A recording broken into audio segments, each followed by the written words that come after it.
The Stasi, a state against its people. The Stasi, shattered destinies.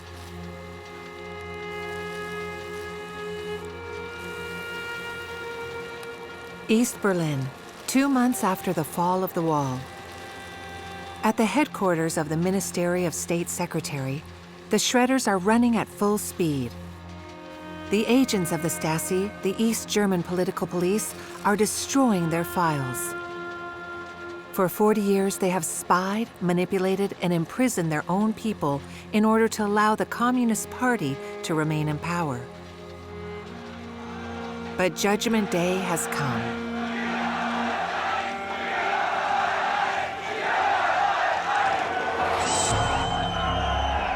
On January 15, 1990, the citizens of the GDR storm the Stasi headquarters. They want to prevent their files from vanishing. Hier, Ferienchecks für die Stasi! Oh,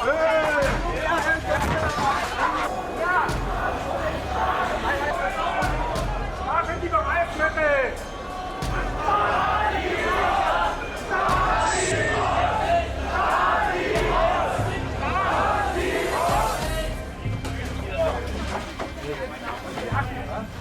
Thanks to their intervention, hundreds of thousands of personal files, records, photos, and films are saved from destruction. Among these spoils of war, 16,000 bags filled with 600 million pieces of paper, hand-shredded documents that the agents haven't had time to get rid of. Unveiling the whole truth about the Stasi and the destinies it shattered is the challenge set by reunified Germany. The task is enormous. In the next 20 years, only 550 bags will be processed and their documents reconstructed by hand or thanks to special engineered vital reconstruction software that's faster and more efficient than the human brain. More than 30 years after the fall of the wall, the former agents have broken their silence.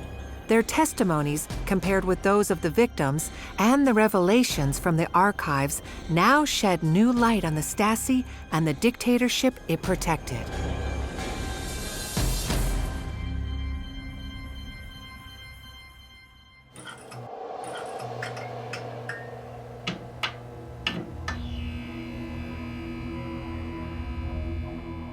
The sprawling Stasi archives bring to light a story that began with the Cold War.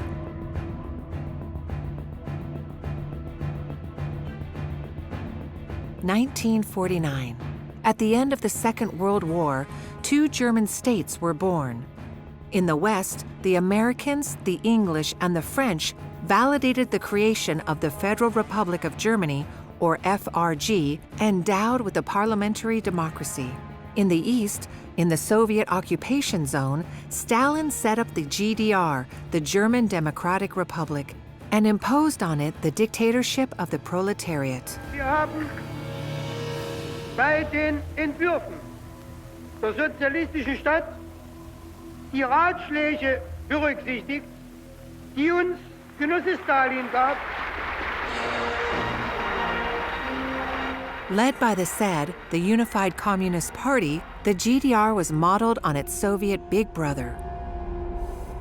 Like the USSR, the East German regime put into place a planned economy, collectivized land, and nationalized businesses.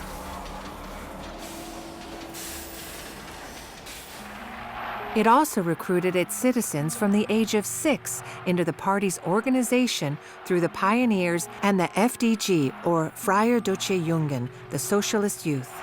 Wir geloben, dass wir im Kampf für die Errichtung eines einheitlichen, friedliebenden, demokratischen und unabhängigen Deutschlands unsere ganze Kraft einsetzen werden. Das geloben wir!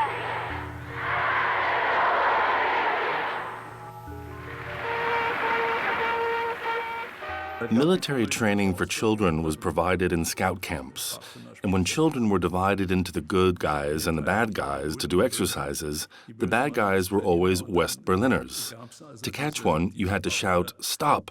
West Berliner, or I'll shoot!" Karl Lalisch was 7 years old when the GDR was created.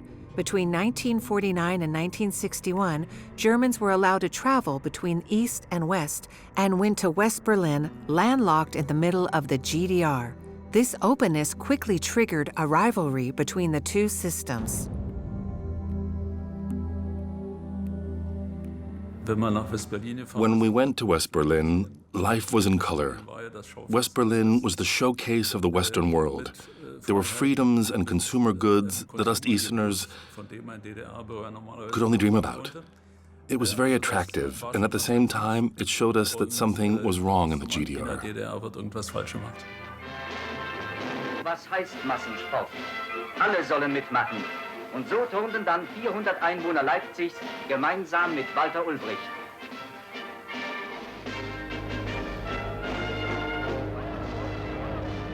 The GDR had little to counter the seductive offer of the West. The daily life of its citizens, made up of ration cards, parades, and propaganda, was nowhere near enough to ensure the support of the majority of them.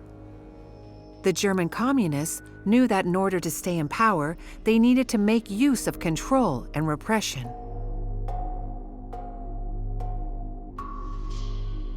Founded in 1950, the Stasi, short for Staatssicherheit, settled in Lichtenberg, neighborhood of Berlin, where it would gradually erect a number of huge buildings. It would become the sword and shield of the party, modeled after the Soviet Cheka, the predecessor of the KGB. A Chekist had to have a warm heart, a cool head, and clean hands. Gunther Grassler joined the Stasi at the age of 24. The party was always good. It ran the entire country. The socialism we were developing had to be protected by the shield. And the sword, of course, was there to punish some people, to imprison them when it was necessary. That is what the sword and shield of the party was. Das war Schild und Schwert der Partei. In 1957, with the appointment of Erich Mielke, the Stasi experienced its real boom. A communist activist from an early age, Mielke participated in the murder of 2 policemen in 1931. To escape justice, he fled Berlin to Moscow, where he was trained in party schools in the pure Stalinist tradition. Mielke interpreted everything through a very Manichean Marxist-Leninist grid. Good, evil, friend, enemy, us and them. His political ethics were very black and white. Vorwärts zu neuen Erfolgen im Kampf gegen die Feinde für den zuverlässigen Schutz des Sozialismus und Kommunismus und die Sicherung des Friedens. Mielke knew all his subordinates down the hierarchy.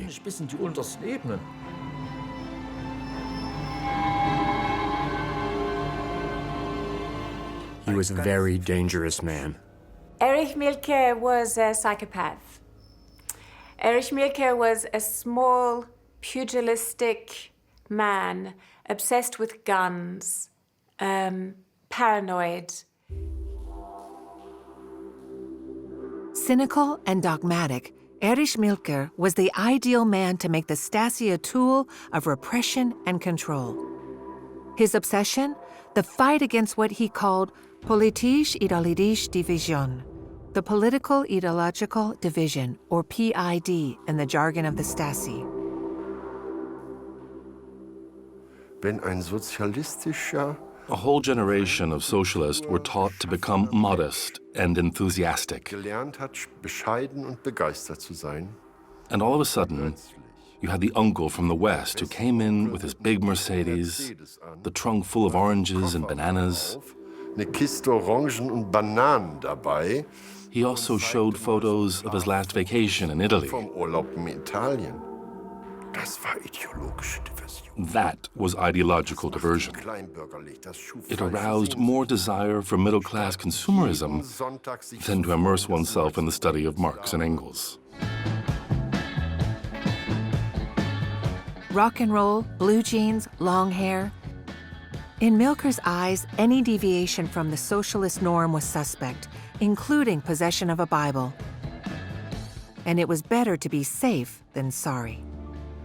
By virtue of this principle, he set up one of the most efficient secret services in the world from his office on the second floor of the headquarters. With its 91,000 employees, or one agent for every 180 citizens, the Stasi was far ahead of the formidable KGB. 15 regional branches were scattered throughout Germany. Each was equipped with its own prison. The Stasi even had its own army, the Felix Dzerzhinsky Regiment, 11,000 strong. Its agents, nicknamed the Knights of the Revolution, were recruited from families that were close to the regime and politically compatible. The GDR was my homeland, and I was entitled to be proud that I was asked to participate in its construction.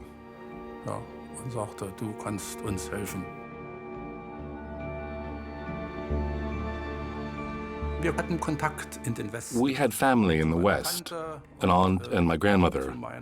I knew how things were going there, and my impressions weren't necessarily positive. To me, West Germany was a landmark for former Nazis. That didn't represent anything good to me. In my opinion at the time, West Germans lived in a capitalist system where they were exploited and oppressed. We, young socialists, were going to help them have a better system and a better life one day. They approached me and said, "Here, you're going to study, and then we'll hire you as a second lieutenant." It was a great opportunity. I started with a salary of 1,000 marks. As an engineer in the civil sector, I would have earned only 600 marks. It was also about the money. Let's not kid ourselves. Well paid and enjoying many privileges in a country subject to all kinds of deprivations, Stasi officers were part of the elite. The regime reserved apartments and special shops for the high-ranking officers. It was a community away from that of the common man. Due to circumstances, we were operating in an environment where at least one or two of our friends were also employees of the Ministry for State Security. For the uninitiated, we used the catchphrase, "I work at the Ministry of the Interior," but everyone knew what that meant. Everything was done in secret. In Potsdam, near Berlin, the Stasi even had its own university. Its existence was revealed when the archives were opened. At the university, we were taught that in West Germany, there was a secret, specialized center that conspired to prepare attacks against the GDR. Die KGU war im offenen Kampf geschlagen. Nun wich sie auf die administrative Diversion aus. So wurden Sabotageaufforderungen verschickt, regierungsamtliche Anweisungen, Bankoperationen und Lebensmittelkarten gefälscht, ohne nennenswerten Erfolg. Denn rund 300 Anschläge, 400 manchmal, dieser Art wurden allmonatlich von uns aufgedeckt. Of course, I believed it. Why wouldn't I have believed it? Paranoid, the Stasi also sent its recruits beyond the borders and naturally to its rival, the FRG, where its agents carried out sabotage and disinformation operations. The information collected was shared with the KGB. With the help of educational films like this one, its agents were trained in apartment searches, which were conducted by the book. Der Spezialist öffnete mittels Nachschlüssel das Bundbordschloss um 9:10 Uhr. Da das obere Sicherheitsschloss nicht verschlossen war, verlief der Schließprozess schnell und ohne Komplikationen.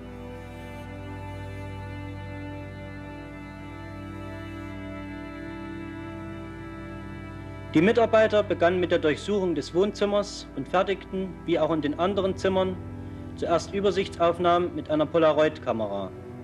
Im Schrank auf dem Flur ein Romanmanuskript, die Sommerferien, 292 Seiten.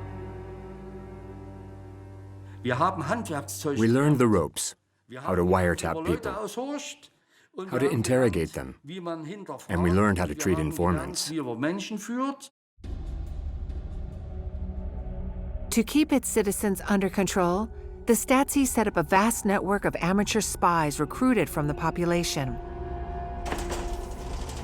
They were called Inoffizielle Mitarbeiter, or IM, unofficial collaborators. The recruitment process took 9 months on average. First of all, it was necessary to see how the discussions went, how far the person was willing to go.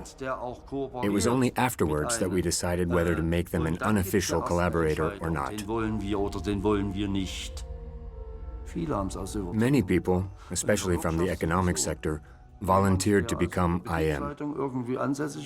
One day, I recruited a company manager who had accepted because he could no longer bear the dysfunction at his company.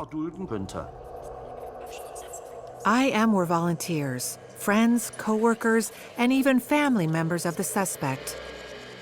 All committed to the Stasi in writing, operated under code names, and made regular reports to their liaison officers. The Stasi was in the churches, the Stasi was in the kindergartens, the Stasi was in the schools, the Stasi was in the apartment block, the Stasi was in the artist collective, the Stasi was in the newspapers, the Stasi was everywhere. There was no separation, in fact, not only between the state or the party and the Stasi, but life and the Stasi.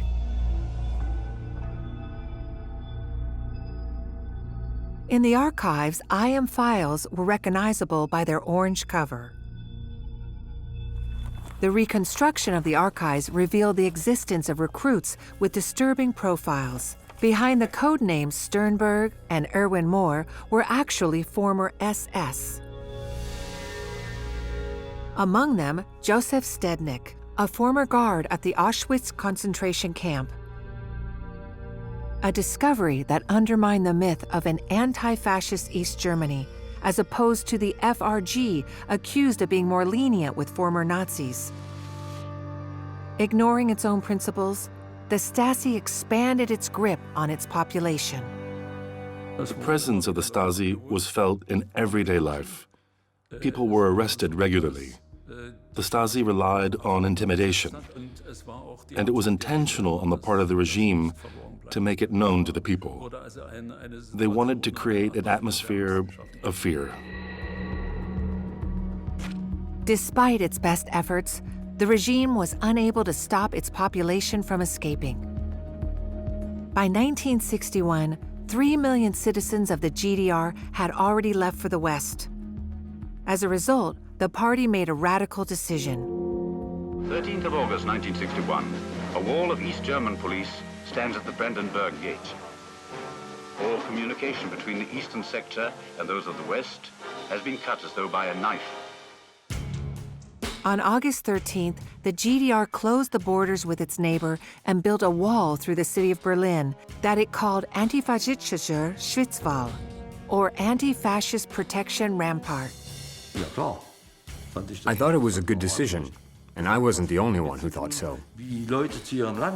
What bothered me was the attitude of the people towards their own country. Many doctors were leaving the GDR and had to be prevented from doing so. To secure the borders, the Stasi became reinforcements for the police and the army. Preventing executives and ordinary citizens from fleeing the GDR would remain its priority until the end. Moving to the West had become a crime. This news completely destroyed me. I thought I couldn't possibly continue to live in this concentration camp. Staying in the GDR was unthinkable to me. I've always said that I was born a human being and not a slave.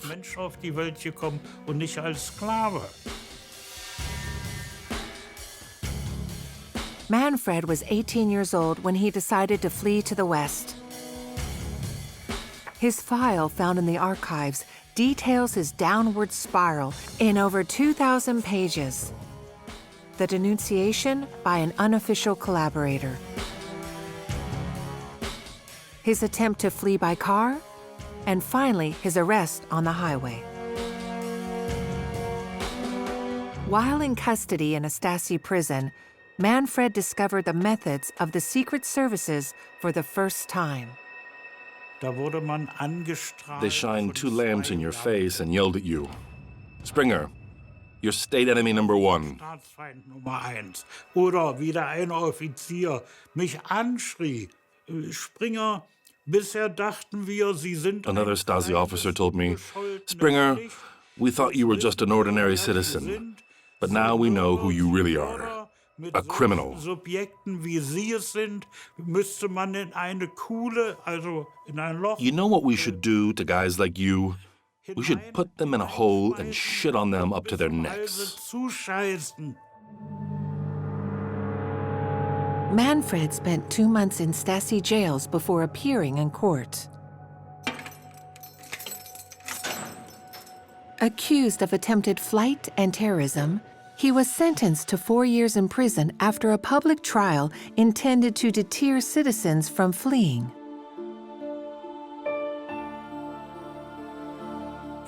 I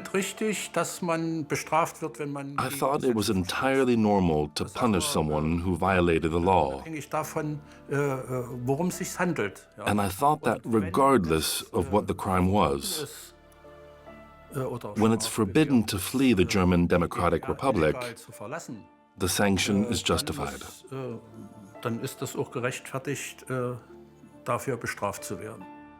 I never needed the freedom to travel. Neither yesterday nor today. At the age of 18, Manfred was subjected to forced labor in several prisons of the regime in inhumane conditions.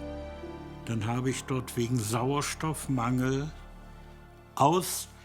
In prison, I suffered from a lack of oxygen, which caused serious skin problems. I was covered in eczema. Und überall diese Quaddeln und so weiter. Und ich habe mich zum And Arzt when I asked to see a doctor, I was told I was forbidden to seek treatment. They said I was an enemy of the people, that I was against the state and in favor of the criminal policy of the West. Ich lag auf der Aushungerungsstation. They even put me in a special cell where prisoners were starved. For lunch, all we were given was a soup made with water and only 36 grains of barley. Not a gram of fat, no meat, no potatoes, nothing. That's how these communist pigs wanted to finish us off. Schweine kaputt machen.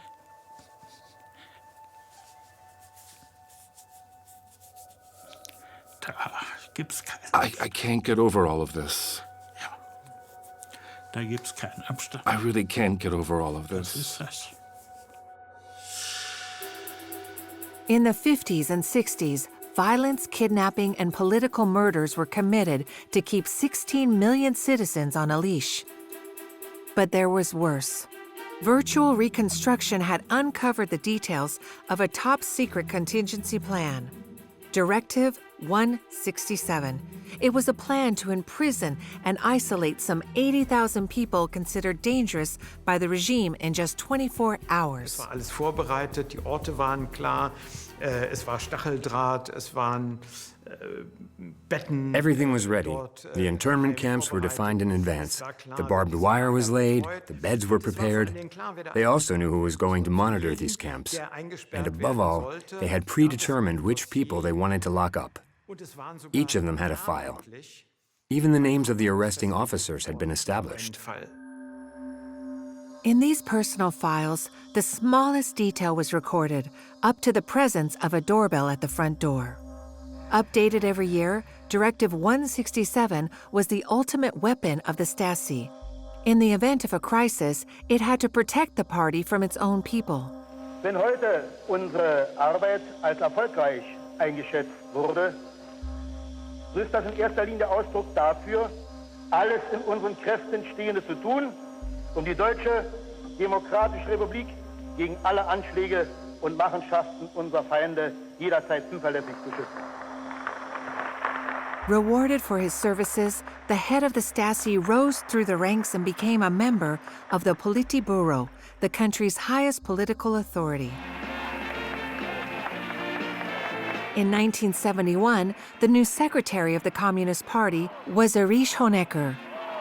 The atmosphere between East and West was relaxing as the two enemy blocs grew closer.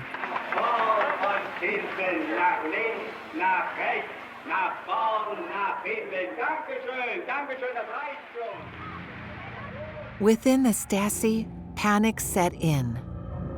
For Milka, the Detente was kind of a soft counter-revolution, meaning a particularly treacherous method of weakening socialism. It took the intervention of the Soviet leaders and the KGB for Milka to accept the Detente policy. It was for economic reasons that the GDR decided to play along the game of Detente. In need of foreign currency, Erich Honecker asked Helmut Schmidt, his West German counterpart, for loans. In return, the regime had to facilitate more exchanges between the two Germanys and allow West German journalists access to the GDR. To hide its obvious human rights violations, the Stasi had to change methods. It is in this context that Tatjana Sternberg, a young employee at a Berlin hotel, fell in love with Antonio, an Italian living in West Berlin. The couple decided to get married, but Antonio did not want to live in the East. Therefore, Tatjana made an official request to leave the GDR, but she was turned down.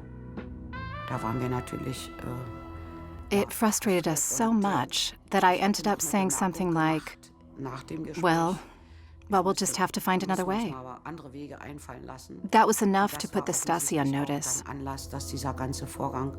Later, I discovered in my file that it was from that moment on that they began to spy on us, day and night.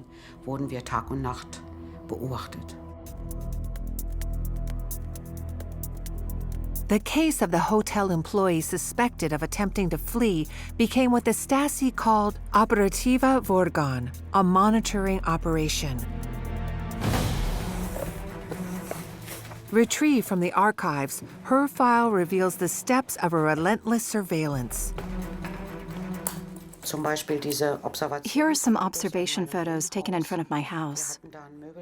We were transporting furniture. They took pictures of all the people who helped us, and even the objects we carried.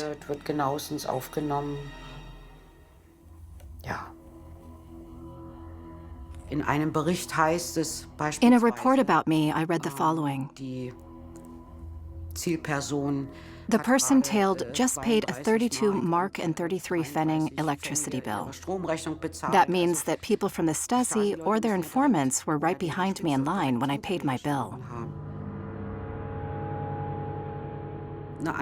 Later, there were times when the agents would position themselves in such a way that I could see them in order to scare me, but also to show that they were keeping an eye on me.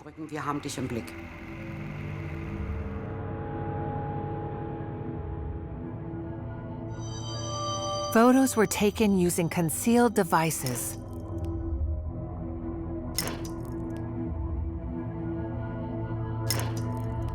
Mail was opened using machines created for that specific purpose. Within the ministry, an entire department was responsible for developing the technical means to fight the enemies of the people. Nobody talks about the operative technology sector. It wasn't well known, but it was very important. The employees developed taping technologies, infrared detectors that could be installed in a Trabant, a type of small car. Given the limited means of the GDR, You can say that they were really divine, truly amazing. Genial. In addition to the technology, there was also the IM network. In her file, Tatjana discovered she had been monitored by 12 people in her friends and family circle, and in particular by a colleague at her hotel. In my file, I found out he had made a map of my apartment. He would tell the Stasi who I was seeing, when and where, and who was taking me home, even things from my everyday life that were quite trivial. The Stasi was spying on everyone. It was collecting everyone's biographies. It was stealing your life story, and then it was changing your life story. So it was extremely sinister. I was lectured by the management as if I were on trial. All of this psychological pressure made me suffer a lot. I was pregnant at the time, and I lost my baby.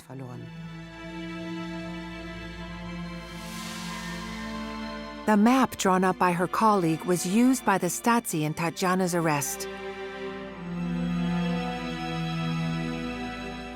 Sentenced to 3 years in prison for planning to flee, she was released in 1976 and managed to move to the West. There, she was reunited with Antonio and married him in Naples. But their marriage did not last. The Stasi had shattered their lives. That's when I realized that this regime and its primary tool, the Stasi, hated its own citizens simply for wanting to live elsewhere, for wanting to express themselves freely, and demanding freedom. Arbitrariness, violations of human rights. I would say that these are all relative concepts that must be handled with caution. What are human rights? To me, it's the right to have food, to have a roof over your head, to have social security.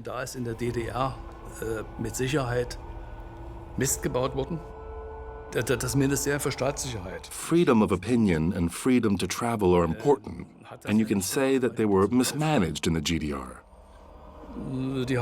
But the Ministry for State Security didn't do what it did because it liked doing it. We did them because the party asked us to.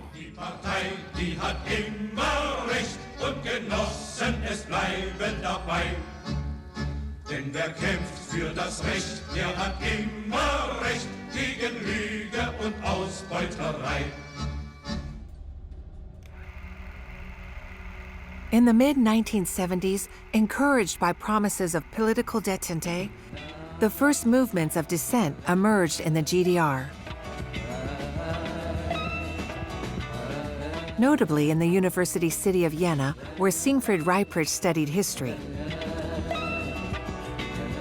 Despite his long hair and passion for rock music, he was a pure product of the regime. A pioneer at the age of 6, Siegfried then became leader of the socialist student section named Agitprop for agitation and propaganda. But in the GDR, it only took one misstep to arouse suspicion. I was part of a literature and poetry circle within the party. We used to organize local seminars, and one day a friend of mine went on stage to sing a children's song by Wolf Biermann.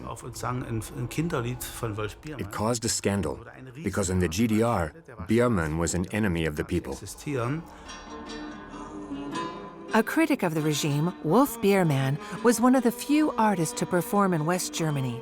His popularity in the West protected him, but in the eyes of the regime, he was a dangerous enemy. Der Stacheldraht wächst langsam ein, tief in die Haut, in Brust und Bein, ins Hirn, in graue Zellen. Umgürtet mit dem Drahtverband ist unser Land ein Inselland, umbrandet von bleiernen Wellen. That same night, we were interrogated by the Stasi. They knew that we came from families loyal to the regime, and they put pressure on us to officially distance ourselves from Biermann. And then, for the first time, I said what I really thought.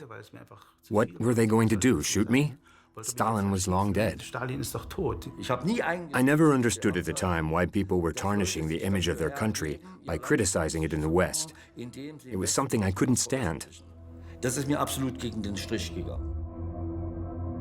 During his interrogation, the Stasi offered Siegfried to become an unofficial collaborator. But when he refused, they were quick to sanction him.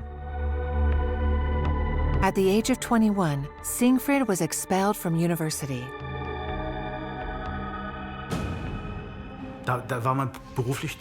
It was like my professional death. This wasn't the rule of law. I couldn't leave the GDR or hire a lawyer to challenge their decision. I became a worker. I was at the very bottom of the social ladder. I was doing the worst jobs. Was habe ich davon gehalten? You want to know what I thought? He should have gone to class. To me, their behavior was unacceptable.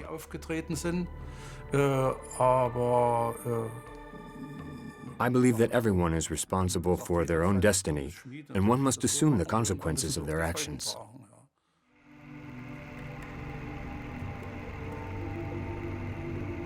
Like Siegfried, many were socially downgraded and sidelined for opposing the Communist Party line. I would say that part of the department, especially the counterintelligence agents, understood that they were not enemies in the strict sense of the word.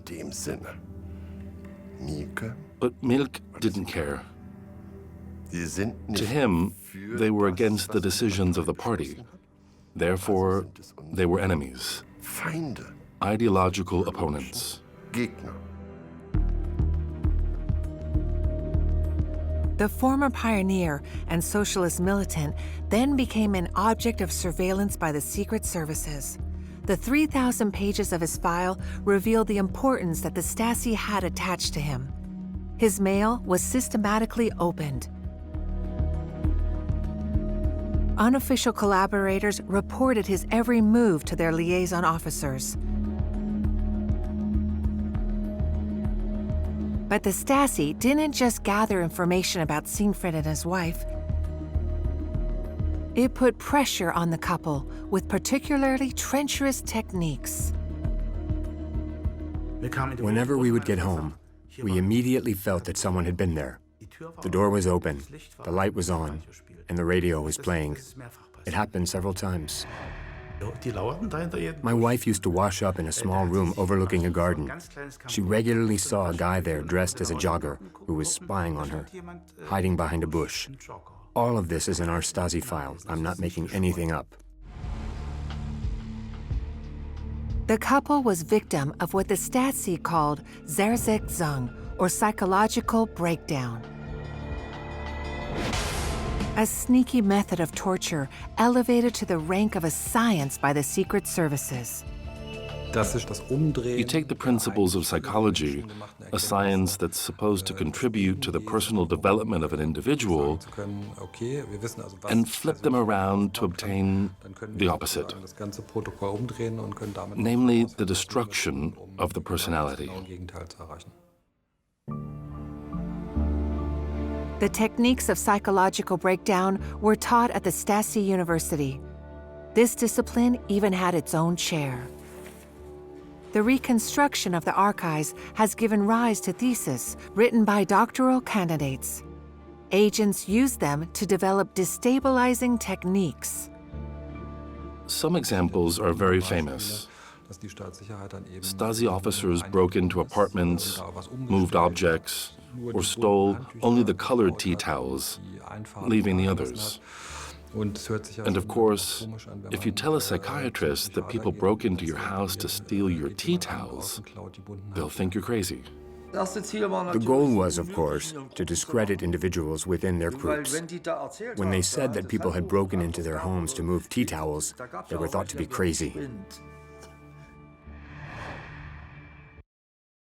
The goal was to disrupt the daily life of the targeted individual, to occupy them so that they no longer had the strength to devote themselves to their dissident activities.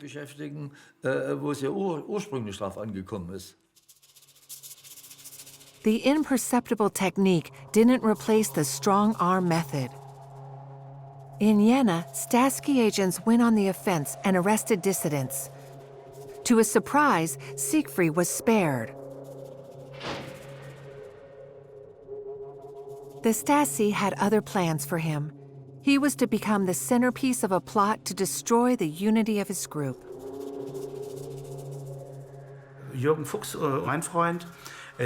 My friend Jürgen Fuchs was incarcerated in Hohenschönhausen, the Stasi's central prison in Berlin. That's where he was shown documents written in my handwriting and told I was confessing in the cell next door, that I was cooperating with them. Then the Stasi spread a whole bunch of rumors about me. They said I had switched camps in prison and become an unofficial collaborator. I was stuck. This was a very dark time for me. The effect of it is really to break the fundamental human bonds that keep a society going. So the Stasi was a system that ran on fear and betrayal to run a nation and to ruin its own people. In 1981, Siegfried and his wife were stripped of their East German citizenship and deported to the West, a method frequently used by the regime to get rid of rebellious elements. In exile, Siegfried tried to reconnect with his friends, but rumors spread by the Stasi had poisoned their relations. Siegfried found himself isolated. It would take 10 years to find his file in the archives and clear his name of any suspicion.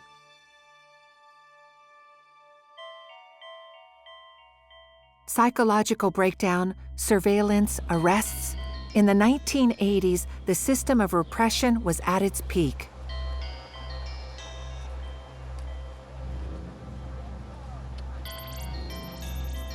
The Stasi's obsession with control made the archives grow exponentially. 1/6 of the ministry's officers were busy managing 41 million files. Today, we have files on people who simply passed in front of the Soviet barracks. Some of the files contain license plates of Western cars. You almost feel sorry for the Czechist who spent his time writing down all these figures. They collected on their own people more information in written records than in the rest of German history since the Middle Ages. This was an obsession. It was perfectionizing, as they say in German, perfektionieren. It was obsessive and meticulous. The Stasi was also expanding its network of IM, the unofficial collaborators. With 189,000 people, it had become twice as large as the number of agents. There were even minors among them, including Angela Marquardt, the daughter of parents who were both IM. She was easy prey. I grew up on these people's laps. I was a child when they came into my life. I thought they were friendly. They were interested in me, my school, my sporting activities, but they had good reasons to be nice to me. At age 15, encouraged by her parents, Angela signed the Declaration of Commitment to the Stasi. Her code name? Katrine Brandt. They asked me about my classmates, for example, Silke and David. Today, I know that Silke's mother had applied to leave the GDR, something I didn't know at the time. Of course, now I understand why they were interested in her.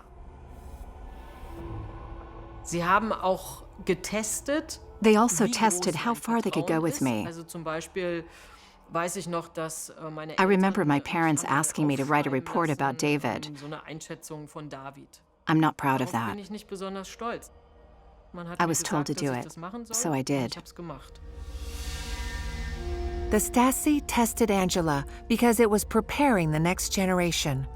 Upon reaching the age of maturity, the girl was destined to infiltrate religious circles. She discovered that fact thanks to the opening of the archives. The Stasi had planned my life up until 1995. My trajectory was already mapped out.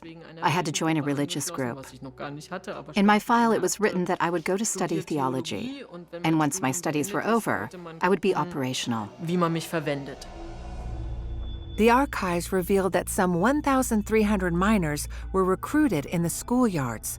The youngest of them was 12 years old.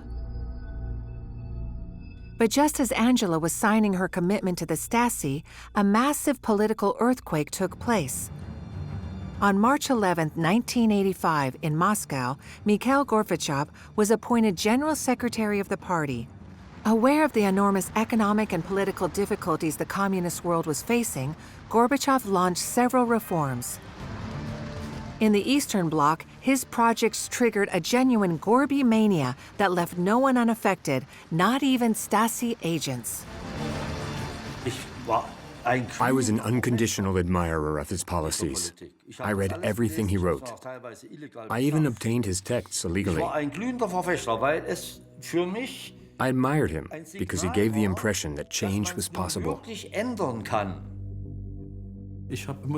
To be honest with you, I thought Gorbachev was good for only about a quarter of a second. I knew full well that he was actually the liquidator of the system. It made me sad because I knew that it was the beginning of the end. Encouraged by this wind of freedom blowing from Moscow, popular opposition began to emerge in East Germany. Starting in 1989, peaceful demonstrations were organized throughout the country. The Stasi was there to film and arrest people. But its intimidation tactics were less and less effective.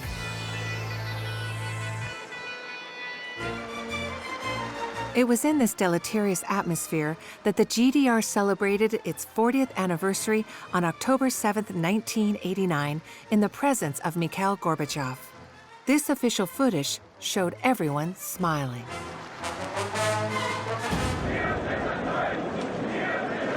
Yet away from the festivities in front of the Stasi cameras, the ranks of the demonstrators were growing.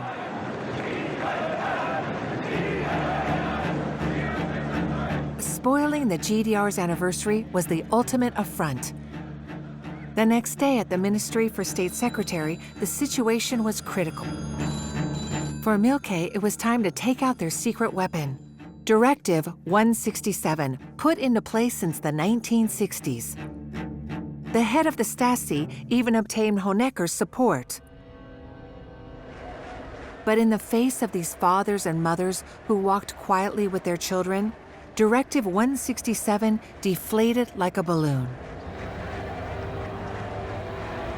Peacefully defeated by its people, the party renounced violence. Having become powerless, the Stasi settled for taking note of the overwhelmingly accusatory slogans against it.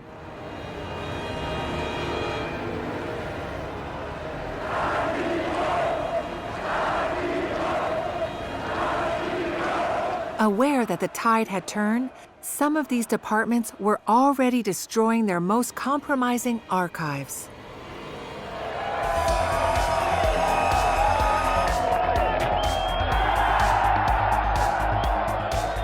That evening, the anti-fascist Rapport, so strictly guarded by the Stasi, gave way. Better yet, it was one of its agents who, in front of the crowd, had no choice but to open the first checkpoint at Bornholmer Strasse.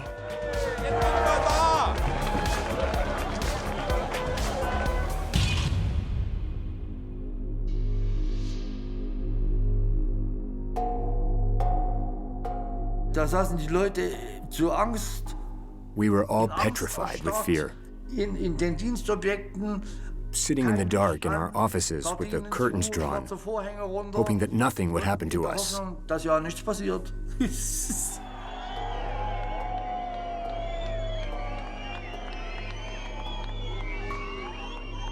Ich hab's ja gesehen. I saw it on TV. Und it was a time when emotions ran very high. Die Emotionen kochten. We wondered what would happen to us. Die Mauer muss weg! Die Mauer muss weg! Die Mauer muss weg! What can I tell you? It was the icing on the cake of the disaster. I was sad, very sad. People had changed overnight. They were manipulated by money. I never went to get the 100 welcome marks that the FRG distributed to everyone. I would have rather chopped my hand off. While reunification was still at the project stage, it quickly became clear that without a Communist Party to protect, the East German secret services had no reason to exist. On June 30th, 1990, the Stasi was simply dissolved after 40 years of good and faithful service. When the Stasi was dissolved, we had to go to the office for one last time. We had to return our service weapon, our equipment, the keys. Everyone received a bonus of 8,000 Ostmarks that had to be converted into Western marks, and it all drew to a close. Ironically, the omnipresent and omnipotent Stasi had a contingency plan for everything, except its own downfall and that of the regime it protected.